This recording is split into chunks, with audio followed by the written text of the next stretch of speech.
ओम शांति।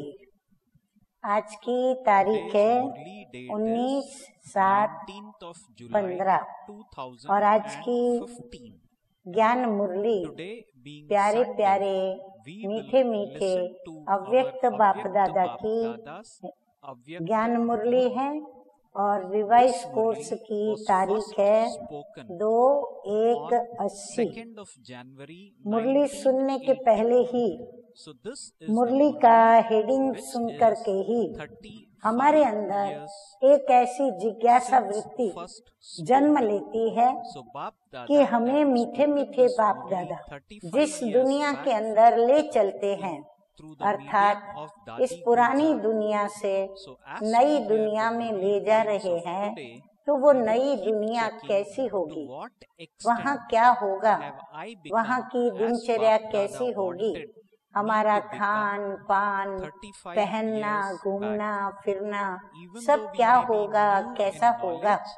तो आज मीठे मीठे बाप दादा हम बच्चों को जैसे कि सैर कराने ले जा रहे हैं स्वर्ग के अंदर, वो सतो प्रधान नई दुनिया में, उस पावन दुनिया में, जिस पावन दुनिया में हम बच्चों को बाबा अपना स्वराज्य भी दे रहे हैं और हमें अपनी राजधानी फिर से प्राप्त करा रहे हैं। तो आइए आज मुरली सुनते हैं और मुरली का कोई भी शब्द मिस न हो, ये सभी ध्यान रखें, क्योंकि प्रत्येक शब्द के अंदर मीठे मीठे बाप दादा ने हम बच्चों को स्वर्गीय आनंद, स्वर्गीय सुख का अनुभव भी करा रहे हैं। तो हम आज इस अनुभव से स्वयं को वंचित न करें। तो मुरली का हेडिंग आज का आने वाली दुनिया कैसी होगी। आज बाप दादा कौन सी सभा को देख रहे हैं? बाबा कहते हैं नशा चढ़ाने की बात है, ये है साहबजादे और साहबजादियाँ। सो भविष्य में शहजादे और शहजादियों की सभा। हाँ, साहेब है हमारा बाबा, तो जो बाबा के बच्चे हैं वो है साहेबजादे और साहेबजादियाँ, और वही फिर जाकर के बनते हैं भविष्य सतयुगी दुनिया के शहजादे और शहजादियाँ।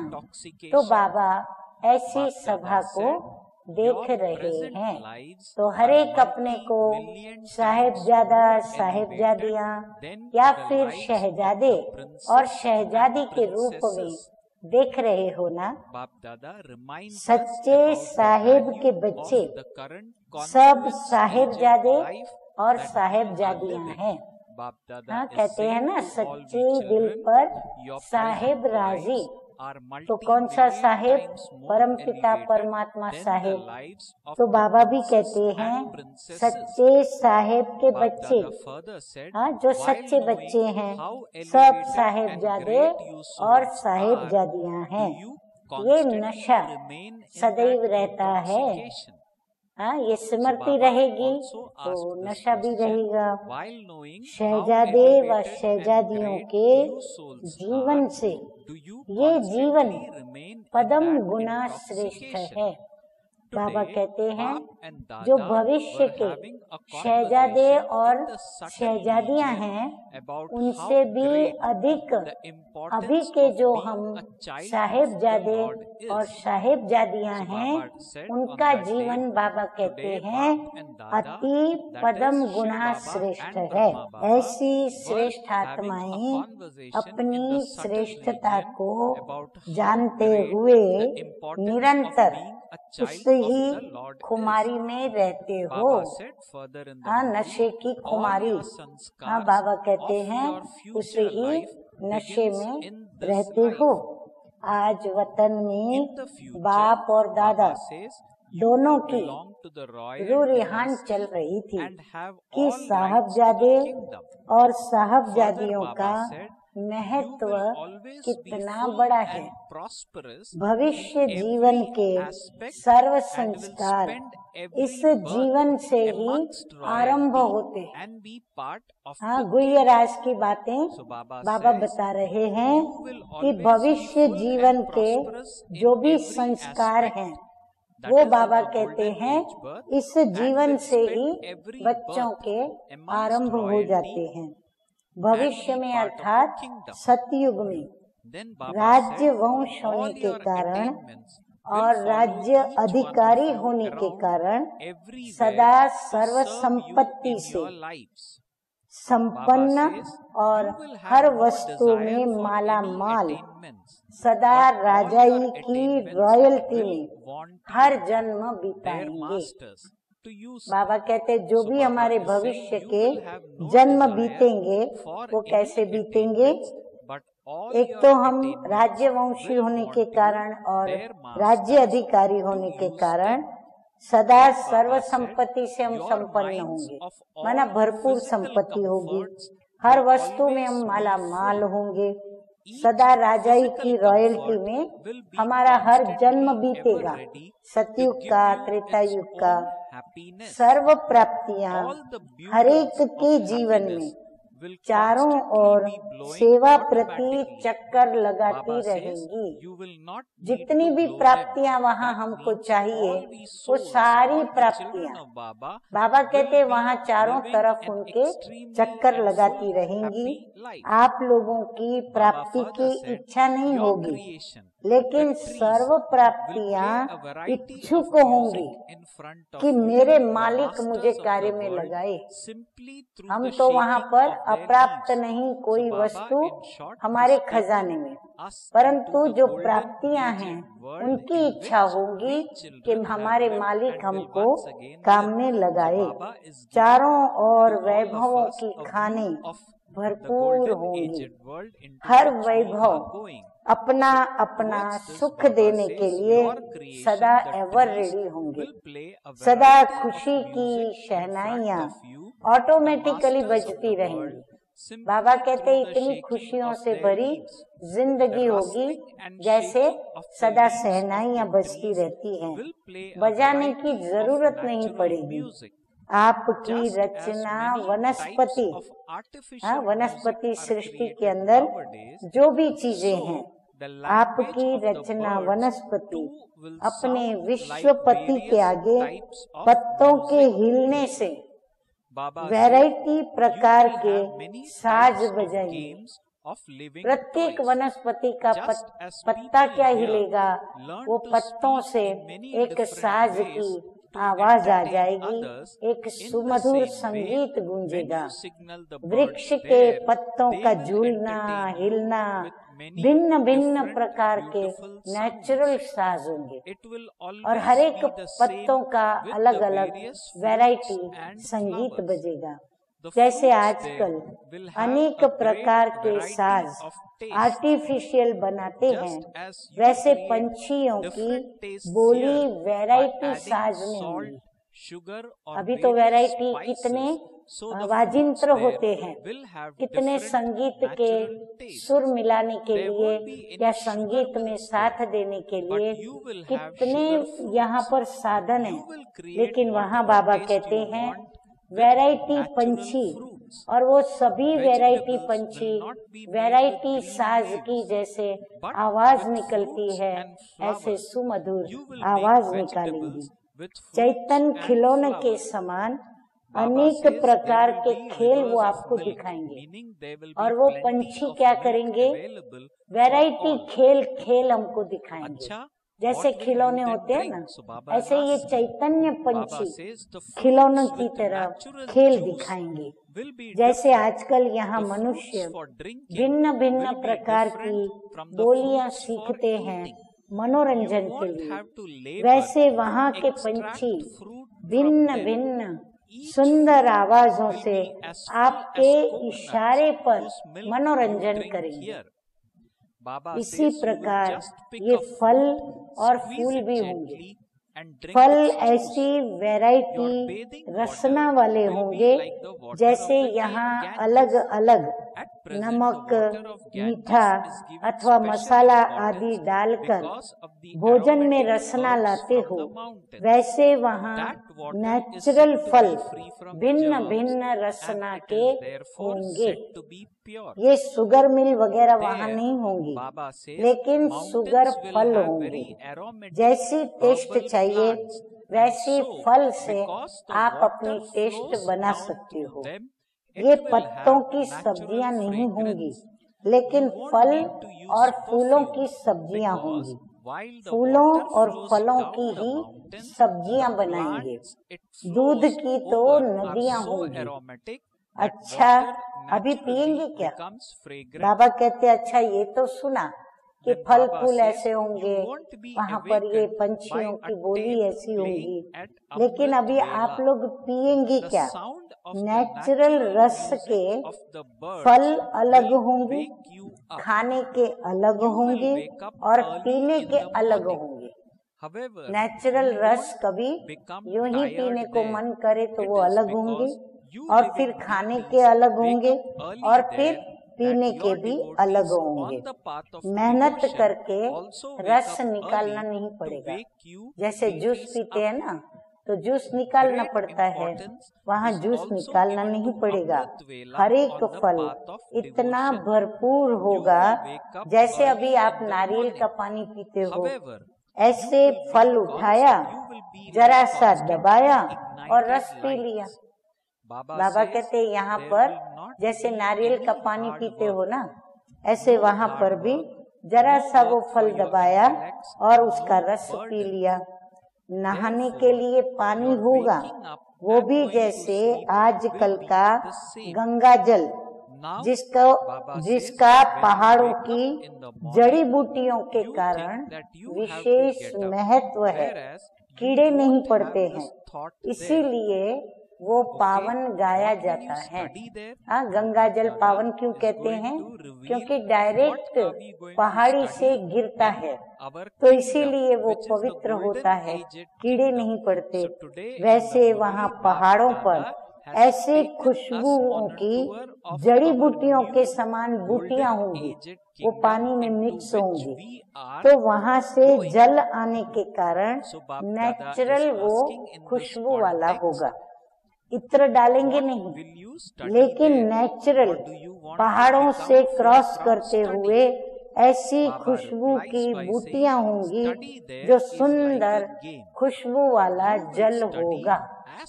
फिर बाबा कहते हैं कि वहाँ अमृत वेले टेप नहीं उठाएंगे।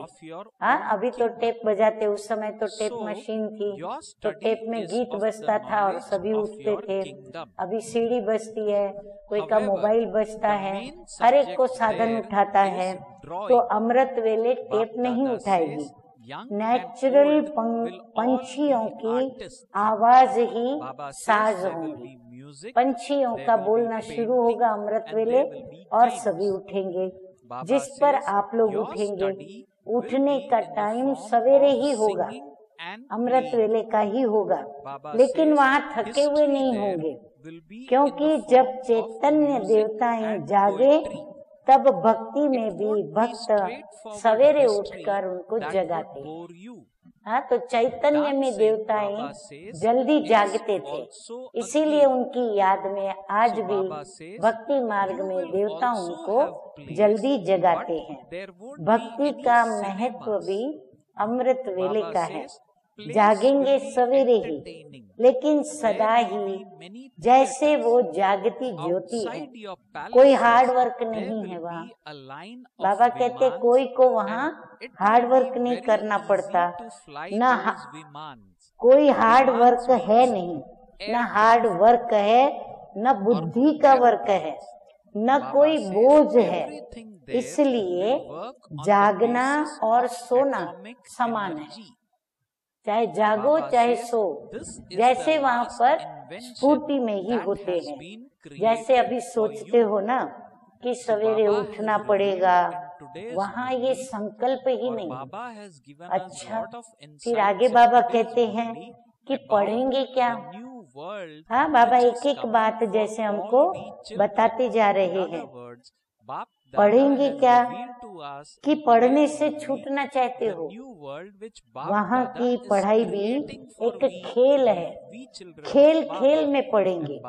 अपनी राजधानी की नॉलेज तो रखेंगे ना। हाँ, पढ़ाई और क्या होगी, तो राजधानी कैसे संभालना, राजधानी क्या करेगी, में हम क्या करेंगे। तो बाबा कहते अपनी राजधानी तो उसकी तो नॉलेज रखेंगे ना, तो राजधानी की नॉलेज ही वहाँ पढ़ाई है। लेकिन मुख्य सब्जेक्ट वहाँ की कौन सी होगी, कल्पना करो सभी। बाबा कहते हैं मुख्य सब्जेक्ट वहाँ की ड्राइंग है। हाँ, चित्रकला, चित्र बनाने की कला। छोटे बड़े सभी आर्टिस्ट होंगे, सभी वहाँ पर चित्र बनाने की कला में माहिर होंगे, चित्रकार होंगे। हाँ, क्योंकि नई दुनिया बनाने वाला स्वयं भी चित्रकार है। साज, चित्रकार और खेल, ये तीन बातें वहाँ पर सब्जेक्ट में, साज, चित्रकार और पढ़ाई में खेल। साज अर्थात गायन, विद्या के संगीत गाएंगे, खेलेंगे और इसी में पढ़ाई पढ़ेंगे। वहाँ की हिस्ट्री भी संगीत और कविताओं में होंगी। हिस्ट्री किसी की सुनाएंगे तो ऐसे बोल के नहीं सुनाएंगे, लेकिन जैसे गाने के सुर में, ताल में वो हिस्ट्री को सुनाएंगे और कविताओं में सुनाएंगे। ऐसी सीधी सीधी बोर करने वाली हिस्ट्री नहीं होगी। रास भी एक खेल है ना, नाटक भी करेंगे, बाकी सिनेमा नहीं होंगे, नाटक होंगे। वहाँ नाटक होगा, नाटक हंसी के और मनोरंजन के होंगे। नाटकशालाएं काफी होंगी, जैसे अभी थिएटर्स बहुत है, तो बाबा कहते हैं वहाँ पर नाटकशालाएं काफी होंगी।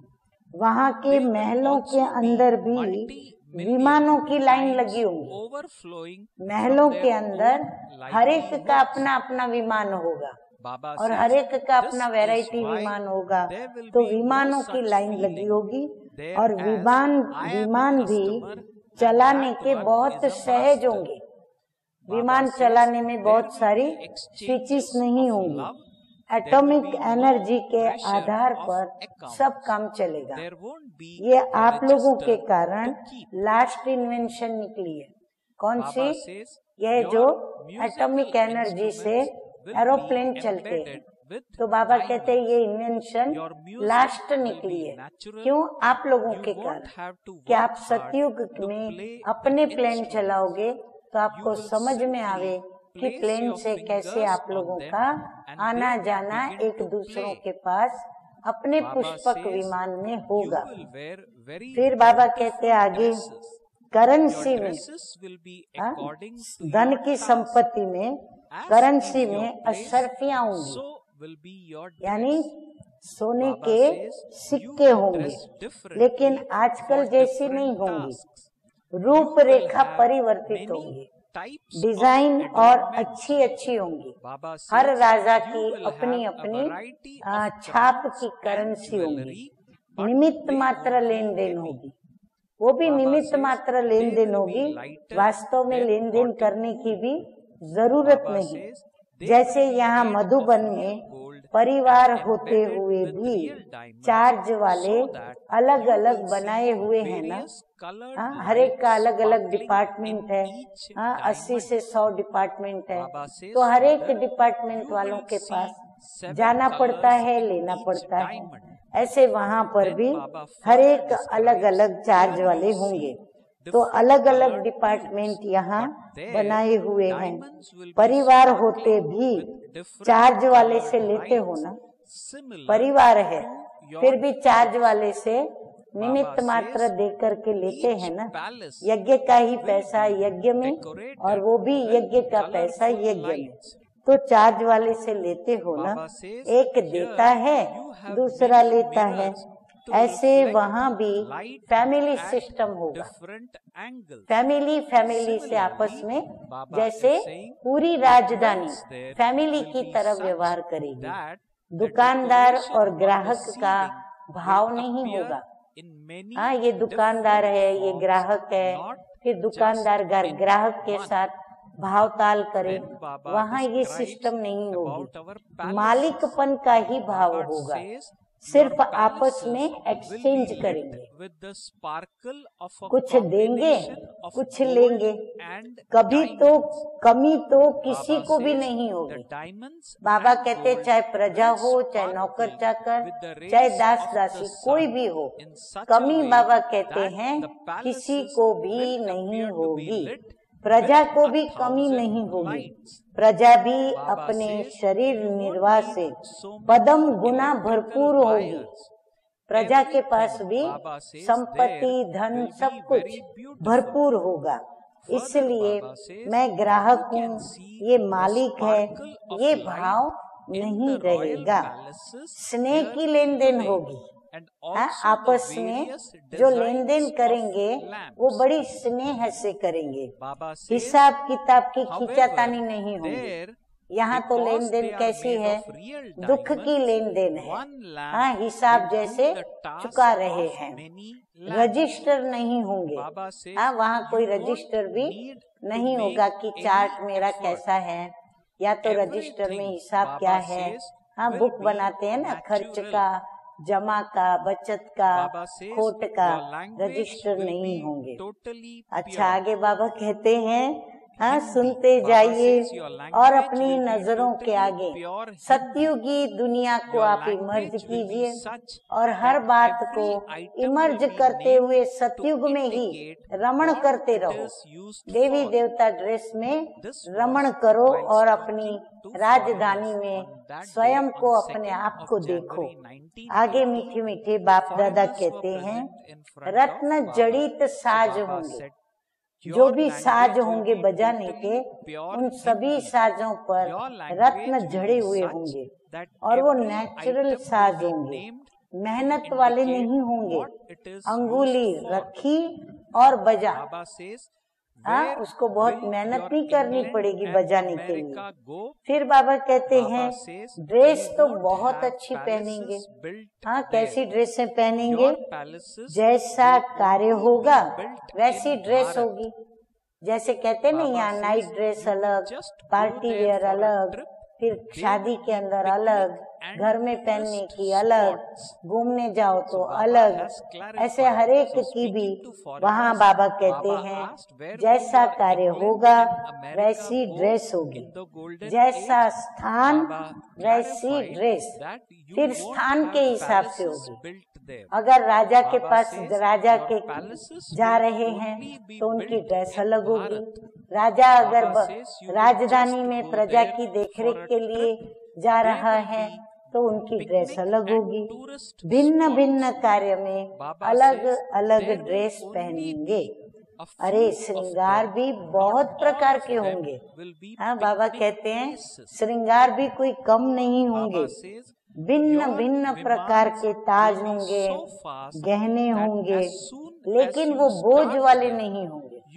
हाँ, गहने कोई भारी भारी नहीं होंगे, रुई से भी हल्के होंगे। रियल गोल्ड होगा और उसमें हीरे ऐसे होंगे जो भिन्न भिन्न रंग की लाइट्स हर हीरे से नजर आएंगे। एक हीरा क्या, लेकिन उसमें भिन्न भिन्न प्रकार की लाइट्स दिखाई पड़ेंगी, लाइट्स आएंगी। एक हीरे से 7 रंग दिखाई देंगे। बाबा कहते हैं एक एक हीरे से 7 रंग नजर आएंगे। और यहाँ भिन्न भिन्न रंग की ट्यूब्स लगाते हो ना, वहाँ तो हीरे ही भिन्न भिन्न रंग के ट्यूब्स माफिक चमकेंगे। हर एक का महल आहा रंग बेरंगी लाइट से सजा हुआ होगा। जैसे यहाँ अनेक आईने रखकर एक चीज अनेक रूप में दिखाते हो, ऐसे वहाँ की जवाहरात ऐसी होंगी जो ऊपर की सील एक के बजाय अनेक रूप में दिखाई देंगी। सोने की लाइट और हीरों की लाइट अर्थात चमक, दोनों के मेल से महल जगमगाता हुआ नजर आएगा। हाँ, क्या कहना। सूर्य की किरणों से हीरे और सोना ऐसे चमकेंगे जैसे हजारों लाइट्स जल रही हैं। इतनी तारों वायर शादी की वहाँ जरूरत नहीं पड़ेगी। बहुत सुंदर प्रकार के, जैसे आजकल की राजाई फैमिली में बिजलियों की जगमग देखते हो, भिन्न भिन्न प्रकार की लैंप्स की डिजाइनें देखते हो, वहाँ रियल हीरो के होने के कारण एक दीपक अनेक दीपकों का कार्य करेगा। ज्यादा मेहनत भी नहीं करनी पड़ेगी, सब नेचुरल। बाबा कहते हैं वहाँ कोई भी चीज के लिए मेहनत नहीं, सब कुछ वहाँ नेचुरल। भाषा तो बहुत शुद्ध हिंदी ही होगी, वहाँ की भाषा हिंदी, लेकिन शुद्ध हिंदी होगी। हर शब्द वस्तु को सिद्ध करेगा, ऐसी भाषा होगी।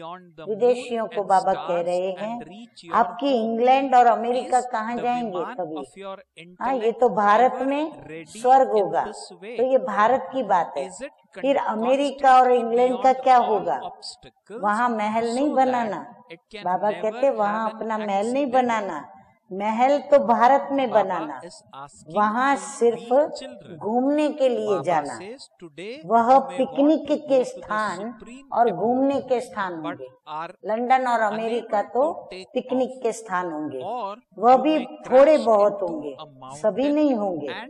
विमान शुरू किया और आवाज से भी पहले पहुंच जाएंगे। इतनी तेज स्पीड विमान की होगी। जैसे फोन में बात करते हो ना, इतना जल्दी आप विमान से पहुंच जाओगे। इसलिए फोन करने की भी वहाँ जरूरत नहीं पड़ेगी।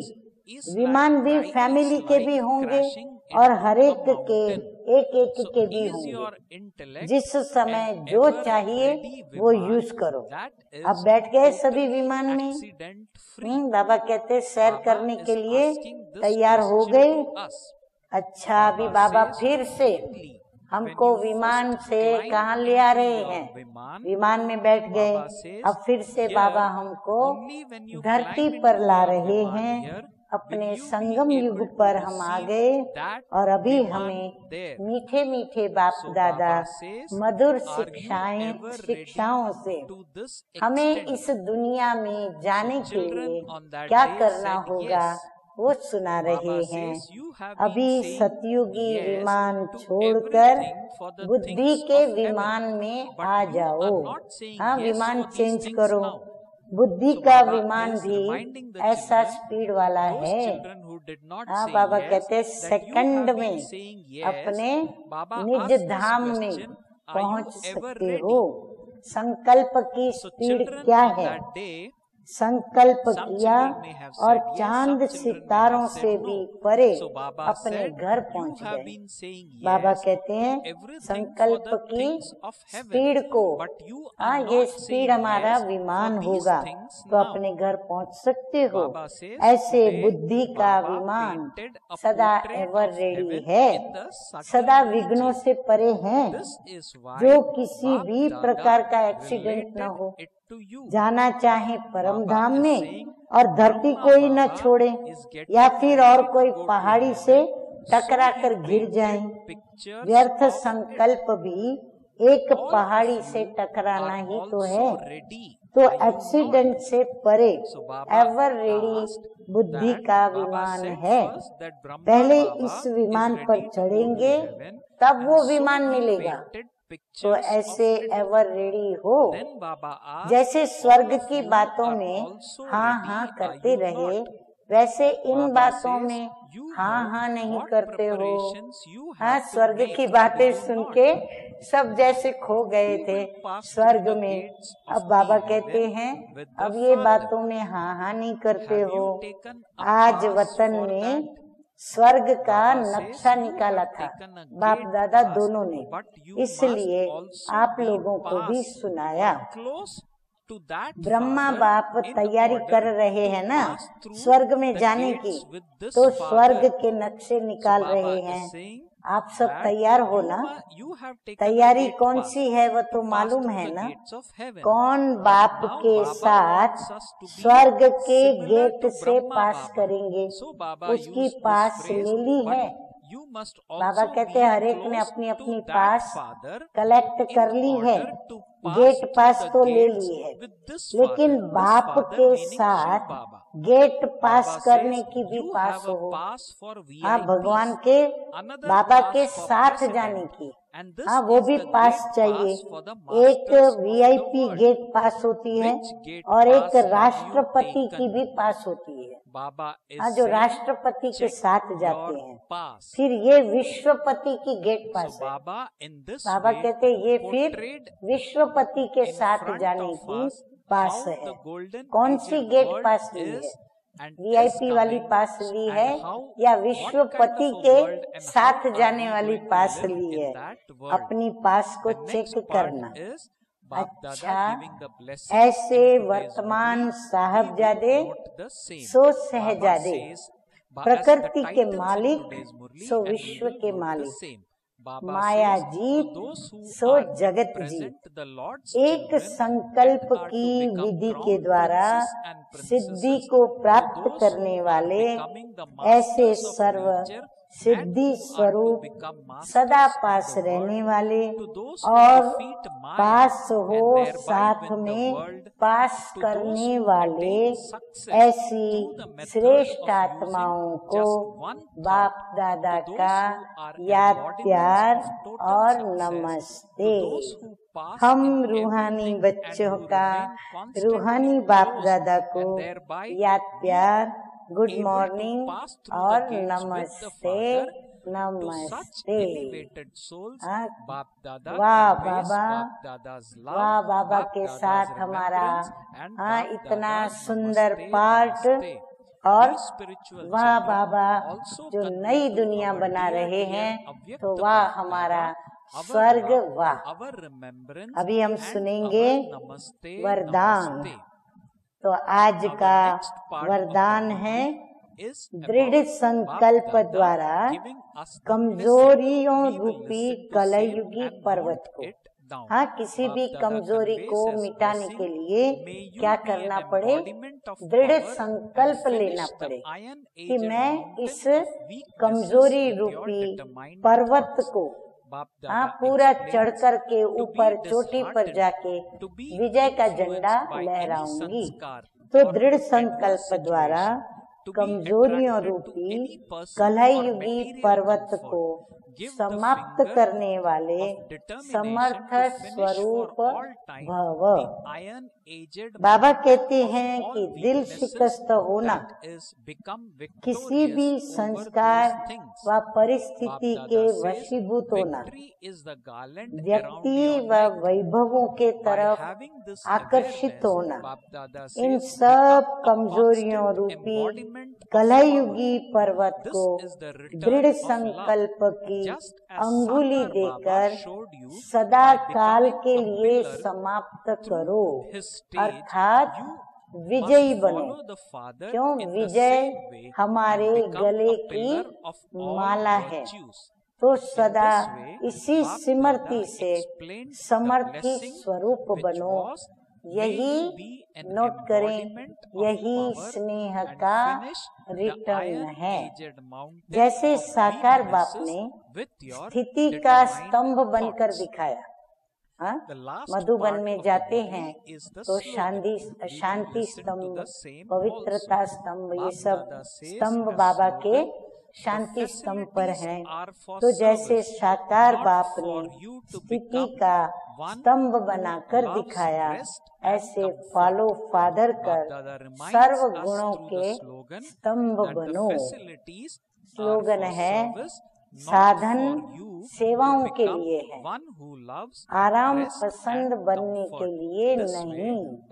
हाँ, जो भी साधन है, बाबा कहते हैं ये सारे साधन किस लिए बनाए गए हैं, ताकि उन साधनों से आप सेवा करो, साधनों को सेवा में यूज करो, न कि आराम पसंद बनने के लिए। उन साधनों को हम यूज करें और आराम करें, बाबा कहते नहीं, ये हमारे आराम के लिए नहीं बनाए गए हैं। अच्छा, ओम शांति।